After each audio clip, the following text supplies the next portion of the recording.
नमस्कार. प्रकाश on basics वर आपलं स्वागत आहे. मी प्रकाश जो. आपण संस्कारांबद्दल बोलत होतो. 16 संस्कारांची वैशिष्ट्य काय याची चर्चा मी तुमच्याशी केली. खरं तर अनेक संस्कार आहेत आणि भारतातल्या दक्षिण प्रांतांमध्ये, वरच्या प्रांतांमध्ये काही संस्कार नावं तुम्ही वेगवेगळी ऐकलीही असतील. पण ह्या सर्व संस्कारांचा विभागणी दोन प्रकारात केल्याची कुठे काही ठिकाणी उल्लेख आहे. पहिला प्रकार म्हणजे ब्राह्म संस्कार, म्हणजे स्मृतीत जे सांगितलेले आहेत, स्मृती ग्रंथांमधनं जे सांगितलेले आहेत ते ब्राह्म संस्कार. आणि धर्मशास्त्रात जे सांगितलेले आहेत त्यांना दैव संस्कार असं म्हटलं जातं. त्यातले 16 प्रचलित. त्यामुळे आधी या 16 संस्कारां कुठले कुठले आहेत हे तर आधी लक्षात घेतलं पाहिजे. गर्भाधान, पुंसवन, सीमंतोन्नयन, जातकर्म, नामकरण, निष्क्रमण, अन्नप्राशन, चूडाकर्म, कर्णवेद, मग विद्यारंभ, उपनयन, केशांत, समावर्तन, विवाह, अग्निपरिग्रह आणि अंत्येष्टी, असे हे 16 संस्कार. काही वेळेस तुम्ही कुठे वाचलं तर तुमच्या असं लक्षात येईल की यातले एक दोन वेगळे सांगितले जातात किंवा आणखीन एक दोन याला जोडूनही सांगितले जातात. वेळ येईल तसं मी त्याचीही चर्चा करणारच आहे. हे मुळात 16 प्रचलित संस्कार. संस्कार मुळात हा धार्मिक विधी आहे, त्यांना धार्मिक अधिष्ठान आहे. शेवटचं सोडून सर्व आनंददायक आहेत खरं तर. आणि आपल्याकडे विधीपूर्वक एखादी गोष्ट करायची तर त्याला काही पद्धती आहेत. मग हे विधीपूर्वक गोष्टी करत असताना सर्वांना काही गोष्टी समान आहेत, बहुतेक गोष्टी समान आहेत. तर त्या समान गोष्टी प्रत्येक वेळेस सांगत राहण्यापेक्षा मी आधी त्या काय आहेत ते सांगून टाकतो आणि मग आपण या संस्कारांच्या चर्चेकडे वळूया. अगदी महत्वाची गोष्ट म्हणजे ज्याच्यावर संस्कार करायचे आहेत आणि ज्यांनी करायचे त्या दोघांना सोयीचे आणि शुभ असलेली तिथी, मुहूर्त, नक्षत्र हे निवडले जातात आणि त्याप्रमाणे हे संस्कार केले जातात. अर्थात करायचे ते सर्व विधीपूर्वक केले जातात. सर्वांनी संस्कार करताना शुचिर्भूत होणं अपेक्षित आहे. मनाने शुद्ध होणं, आंघोळ करणं, चांगले व्यवस्थित कपडे वापरणं, स्वच्छ ठिकाणी बसणं, स्वच्छ ठिकाणी हे सर्व संस्कार करणं अपेक्षित आहे. आणि मग संस्कार करायचे तर ते पूर्वाभिमुख, पूर्वेकडे तोंड करून केले पाहिजेत, सुमुहूर्तावर केले पाहिजे, चांगल्या वेळेस केले पाहिजे. ह्याच्यासाठी जलाची आवश्यकता असते. ते पाणी हे स्वच्छ वाहत्या स्रोतातनं आणलेलं असं वापरलं पाहिजे. स्थंडिल म्हणजे जो चौथरा बनवलेला असतो अग्निपूजनासाठी, होमासाठी जो केलेला असतो, त्याची तयारी करून घ्या. आणि त्याच्यात ज्या आहुती द्यायच्या आहेत त्याही दोन प्रकारच्या असतात. एक म्हणजे पाकयज्ञ, म्हणजे शिजवलेलं अन्न, शिजवलेला भात किंवा बाकीच्या गोष्टी या आहुती म्हणून वापरल्या जातात. आणि कधी कधी काही वेळेस सांगितल्याप्रमाणे आज्य म्हणजे आज्याच्या म्हणजे बकरीच्या दुधापासून बनवलेल्या पदार्थांचा वापर करून काही गोष्टी बनवलेल्या जातात. तूप म्हणा किंवा बाकीच्या गोष्टी, आणि त्यांचा वापर, दही म्हणा किंवा बाकीच्या गोष्टींचा वापर अनेक वेळा केला जातो, ना आज्य असं म्हटलं जातं. मग कृती काय, तर अनेक गोष्टींसाठी आपल्याकडे ज्या बाकीच्या अनेक गोष्टी आपल्या घरातले कार्य जशी होतात तसंच हे कार्य आहे असं समजून काही गोष्टी केल्या जातात. गणपती पूजन केलं जातं, पुण्याह वाचन केलं जातं, मातृका पूजन केलं जातं, नांदी श्राद्ध केलं जातं. या सर्वांचा उद्देश देवता, गणपती यांचं तुष्टीकरण करणं, आपल्या पितरांची आठवण काढणं, आपल्या मातुल घराण्यांची सर्व आठवण काढणं, मातृका आणि देवता या सर्वांचं पूजन करणं इथे अपेक्षित आहे. त्याची आठवण ठेवणं त्या कार्यात हे अपेक्षित आहे. आणि मग कुठल्या देवांना आवाहन करायचं तर ते त्या त्या त्या संस्काराप्रमाणे ठरवलं जातं. पण बरेच वेळा इंद्र, ब्रह्मा, विष्णू, प्रजापती, विश्वेदेव यांची उपासना किंवा यांच्यासाठी आहुती दिली जाते. हे जे संस्कार आहेत त्यांची विभागणी करणं सहज शक्य आहे. आणि त्यातले पहिले 3 जे आहेत ते जन्मापूर्वीचे आहेत. पण ते आहेत जन्मापूर्वी जन्मणाऱ्या बालकासाठी, पण करायचे आहे ते आईवडिलांनी त्याच्या. असे हे संस्कार, त्यांची चर्चा आज आपण आधी करूया. सगळ्यात पहिलं म्हणजे गर्भाधान.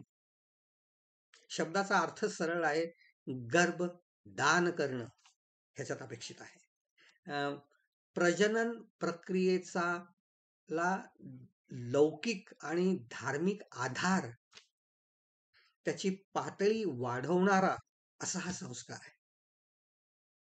याच्यात पितृऋणाची मुक्तीची सुरुवात अभिप्रेत आहे. उत्तम संसदेसाठी हे केले जातात गर्भधान. आणि बरेच वेळा पुत्रप्राप्ती अपेक्षित असते.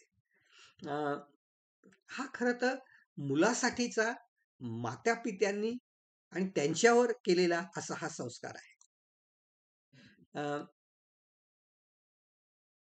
कधी करायचा तर पत्नीच्या लग्नानंतरच्या पहिल्या ऋतूनंतर हा केला जातो. 4थ्या दिवसानंतर केला जातो. आणि तिथे एक उपभाग पण आहे, त्याला चतुर्थी कर्म असं म्हटलं जातं. 4थ्या दिवसानंतर ठरवून योग्य दिवस पाहून वगैरे वगैरे तिथे एक विधी करून पुढे असा हा भाग गर्भधानाचा केला जातो. ह्याच्यात पतीचा सहभाग अतिशय महत्वाचा. आणि याच्यात आहुती, होम वगैरे काही केलं जात नाही. पतीनी तूप आणि कांडलेले तांदूळ दुधात मिसळायचे, मग ते शिजवले जातात. मग ते त्यांनी स्वतः खायचे आणि पत्नीलाही भरवायचे. आणि त्यासाठी त्यावेळेस भरवतानाचा जो मंत्र आहे तो म्हणजे, जसा पृथ्वीत अग्नी तसा मी तुझ्यात गर्भ प्रस्थापित करतो. म्हणजे त्या विचारांची पातळी किती उंचावली जाते याचा विचार केला पाहिजे. फक्त शारीरिक आकर्षण हा त्यातला भाग नाही, पण हे कुठेतरी दिव्यत्वाकडे नेण्याची इच्छा, उत्तम संततीसाठीच विचार असा भाग याच्यात आहे. ह्याला जोडून आणखीनही काही मंत्र आहेत, पण त्याच्यात मी पडणार नाही. मग दुसरा संस्कार म्हणजे पुंसवन. गर्भधारणेनंतर पुत्रप्राप्तीसाठीचा आणि त्याच्यासाठी करायचा असा हा संस्कार आहे. त्यामुळे आजच्या वैज्ञानिक दृष्टीने त्याला काही अर्थ नाही. लक्षात घ्या की आता वैज्ञानिक दृष्टिकोनातनं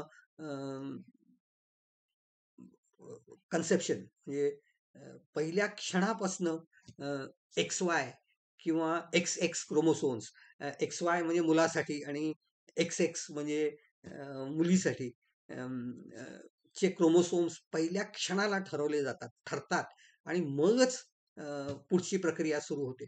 त्यामुळे नंतर काही उपचार करून ह्याच्यात बदल होणं शक्य नाही, हे आज वैज्ञानिक दृष्ट्या आपल्याला माहिती आहे. पण त्या काळात हे माहीत नसल्यामुळे त्या काळात केला जाणारा हा अतिशय महत्वाचा असा संस्कार होता. त्याचा उल्लेख अश्वलायन गृह्यसूत्रात आहे. अं, 3ऱ्या महिन्यात हा संस्कार केला जातो.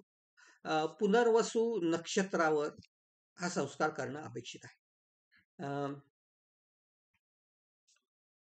पती नसला या संस्काराच्या वेळेस तर सपिंड म्हणजे त्याचा भाऊ हा संस्कार पूर्णत्वाला नेऊ शकतो. काय करायचंय तर बाकीचे मी सांगितलेले आधीचे प्रकार आहेतच, पण वटवृक्षाचा चीक मातेच्या उजव्या नाकपुडीत थेंब थेंब थेंब टाकले जातात आणि अपेक्षा अशी की त्याच्यामुळे पुत्र रत्न प्राप्त होईल. ह्याला जोडून आणखीन एक क्रिया केली जाते, ती गमतीशीर आहे. गाय, तिची कालवड ही त्याच रंगाची असली पाहिजे. असं असलेल्या गाईचं दूध त्याचं दही बनवायचं आणि मग त्याच्यात उडीद आणि जवस घालून त्याचं मिश्रण करून हे त्या पत्नीला किंवा मातेला, गर्भाच्या आईला हे भरवलं जातं सपिंडाने, किंवा खरं तर पती असेल तर उत्तमच. 3 घास भरवणं अपेक्षित आहे.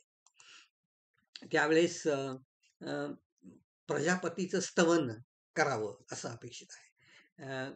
काही ठिकाणी दुर्वांचा रस हा सुद्धा वापरल्याचा उल्लेख अनेक ठिकाणी आहे. गाय आणि त्याच रंगाची कालवड म्हणजे जेनेटिक कोड पास ऑन करण्याची प्रक्रिया याच्यात आहे का, हा म्हणायला हरकत नाही. की उत्तम जेनेटिक मटेरियल पास ऑन व्हावं अशी अपेक्षा बहुतेक ह्याच्यात असावी. हा खरं तर आनंदोत्सव आहे, त्यामुळे सर्वांनी आनंदात राहणं आणि हा उत्सव सारखं त्याचं स्वरूप त्याला द्यावं अशी अपेक्षा आहे.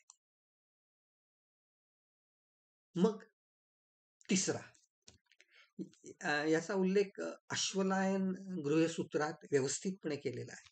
याला सीमंतोन्नयन असं म्हटलं जातं.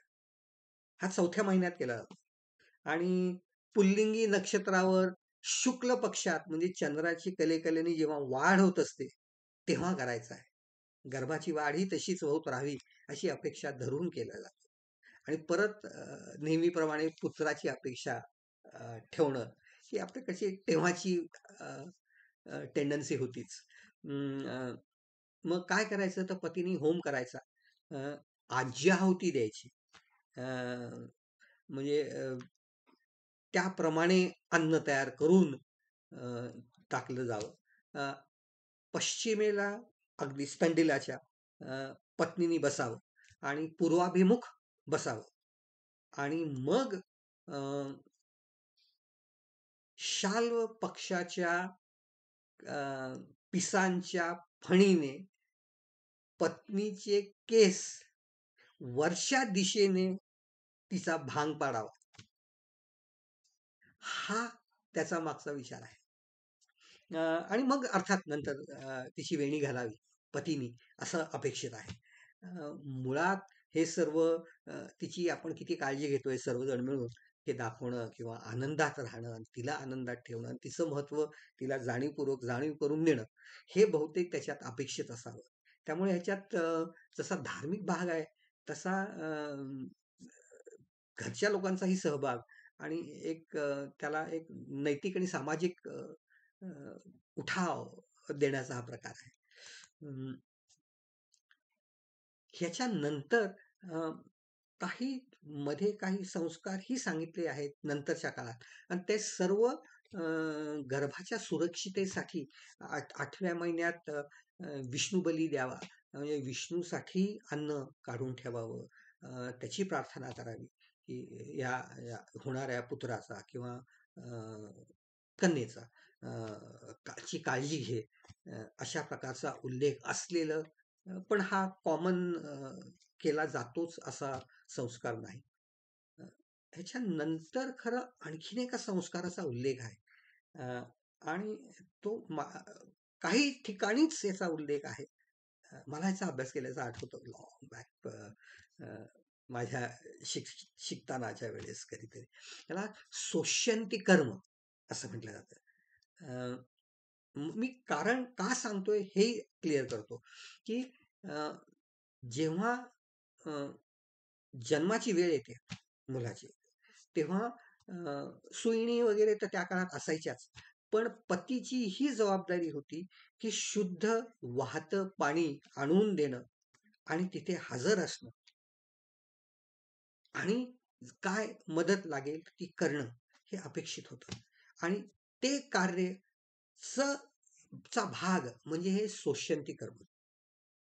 आणि लक्षात घ्या की त्या काळात हा विचार केलेला आहे की ही जबाबदारी पतीने घ्यावी आणि तिला दिलासा द्यावा, तिला उत्तम तब्येत राहावी याच्यासाठी स्वतः ऍक्टिव्ह काम करावं.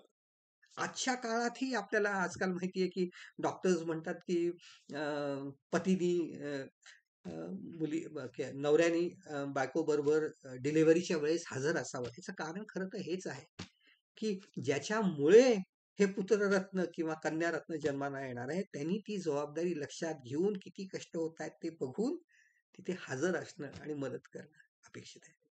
आणि या सर्व प्रक्रियेत न जन्म झाल्यानंतर बाकीचे त्या मुलासाठीचे किंवा मुलीसाठीचे संस्कार हे सुरू होतात.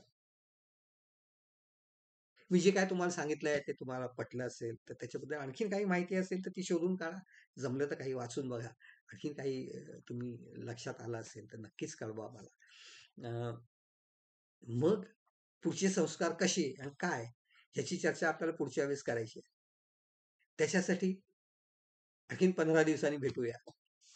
तोपर्यंत नमस्कार.